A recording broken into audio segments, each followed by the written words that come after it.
Ladies and gentlemen, Snap-on Mark coming at you with a quick review of this Century FC-90 welder. It's just a little MIG welder, although technically it's not a MIG welder. MIG is a TLA, three-letter acronym for metal inert gas. This utilizes flux core wire. It does the same thing in a different way. With a MIG welder, it shields the weld puddle with an inert gas, argon. And with this, it uses the flux inside the wire to create slag over top of the puddle to prevent it from coming into contact with the ambient air. A few things, a lot of times it gets a bad reputation. It's inherently messier. There's going to be a lot more splatter than traditional MIG style, but it's not an inferior process. It's just kind of different and takes some getting used to. You can't really use the same exact thing. One of the big things that happens is guys will use the same polarity as a MIG welder. You know, they'll convert their MIG welder to run flux core. They won't change the tip, and it has the gas ports in it.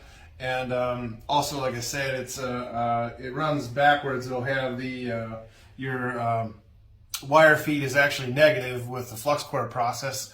And so that gets even worse of a weld, more splatter and everything. So they kind of have a bad reputation as being like an inferior version of a MIG welder, but it really isn't. You know, if you look at like shipyards and windy areas, you know, high steel, they use that process. So enough of me defending the process of flux core. I mean, it doesn't need me really to sing its praises and extol its virtues. All right, let's take a quick peek under the hood here. It's the same setup as pretty much any other MIG welder on the planet Earth.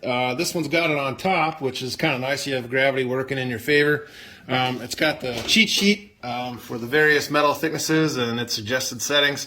It comes from the factory setup for 35 thousandths wire. You can switch it around to the 30 thousandths. One thing, it's made by Lincoln, and all the consumables are kind of readily available at Lowe's or Home Depot or Amazon, which is nice. So if you need a tip or a cup or the various wires that you want to run, everything's all available.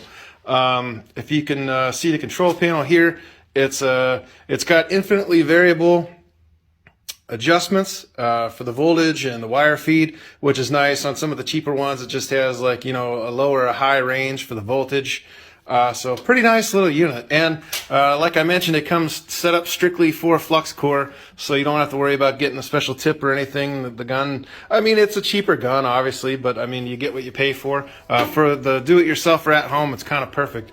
My biggest gripe, they give you a cheap ground or work clamp. It's just kind of like a jumper cable stamp steel one, so I'll upgrade that. But overall, really great machine. I highly recommend it.